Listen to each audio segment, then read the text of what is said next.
Hello BookTube.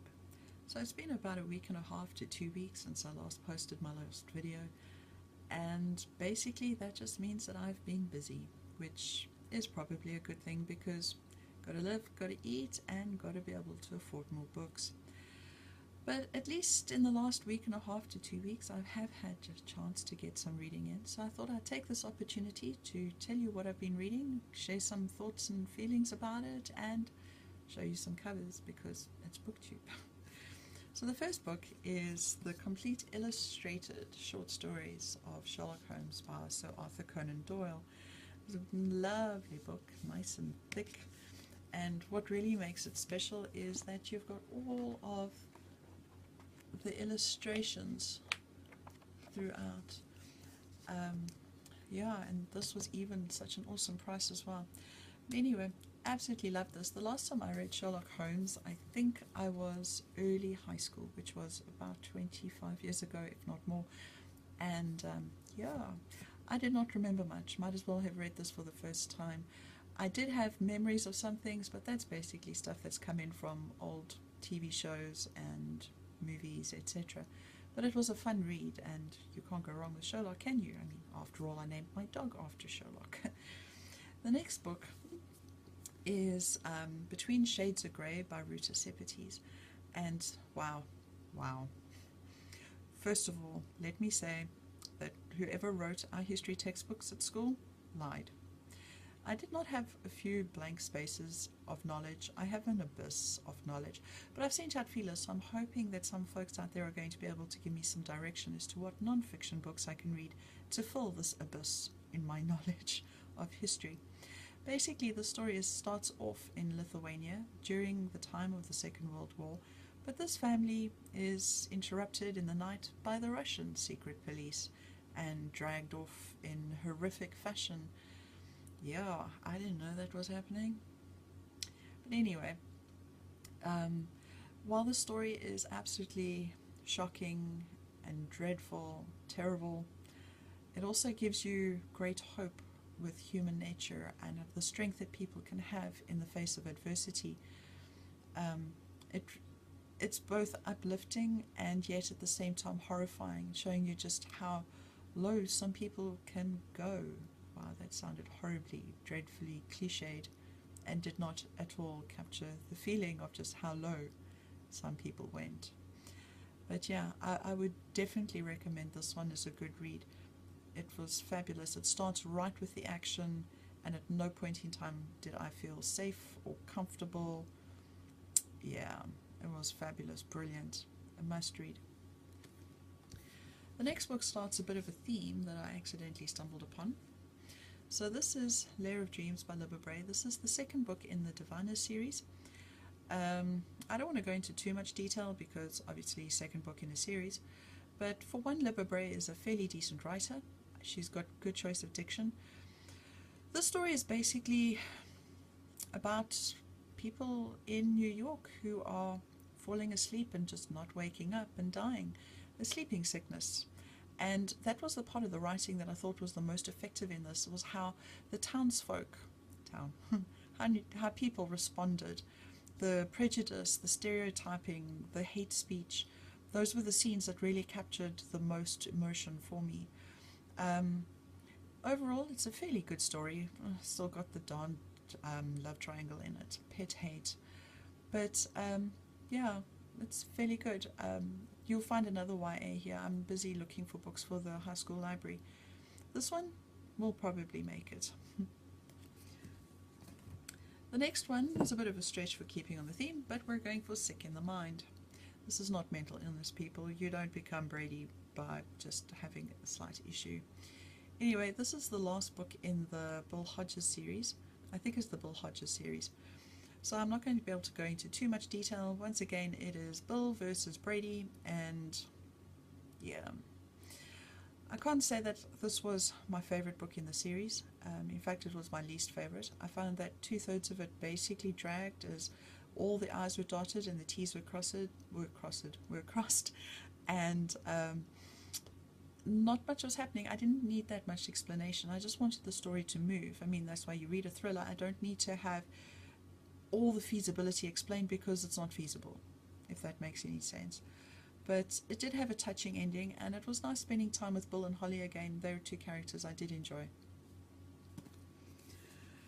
Finally, one that I can talk a bit more about the plot. So this is Me and Earl and the Dying Girl, and this is by Jessie Andrews. And this one won't be sitting on the high school library shelves because of the excessive use of the F word, and because, according to my luck, the most religious child in the school will pick it up and I will have a lot of explaining to do. Basically, the boy in the story, and I've already forgotten his name, which is probably not a very good indication either of me as Greg Gaines, of me as a reader, or of just how gripping the story was. Greg is told by his mother that he needs to refriend Rachel because she's been diagnosed with leukemia, and of course you can't fight what mom says. So Greg does this, and this is the tale that happens in the time that Rachel knows him. Let's just put it that way. I'm not spoiling anything. Anyway, so I like the way this is formatted. If it weren't for the bad language in this, I actually would have liked putting this on the shelves, because the formatting would have made this nicely accessible for my kids, quick and easy. They'd feel like they were making progress quickly. But, you know, at the same time, I also felt that there were elements of this that were stupid.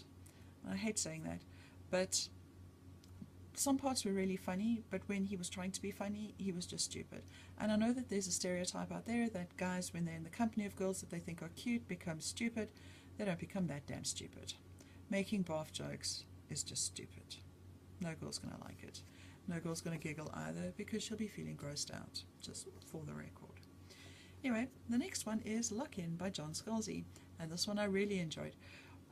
This one is, okay, so we're moving from leukemia now to Hayden's, a fictitious disease, a disease that leaves you locked in. Your consciousness is fully awake, but your entire body is not.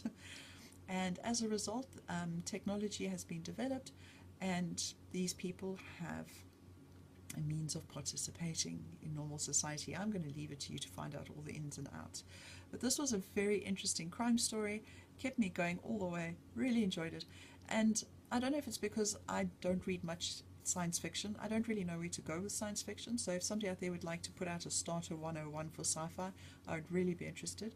But because I don't read much sci-fi, I don't know if this was really a new idea or whether it was just new to me. But one way or another, I thought it was greatly unique and I really enjoyed it. And then the last book, just to finish off the rather ill theme that I've been running through here, we have The Plague by Albert Camus. And this one is set in Algeria, in a town called Oran, sorry, it's been a while. And this one, plagues of rats. Well, rats start dying, and then people start dying. I'm not going to tell you who the narrator is, because I think that's supposed to be one of the things that keep you guessing throughout this book. But I will say that because we follow the medical staff and people who are connected with the cleanup, we don't, I found that I wasn't feeling the plague.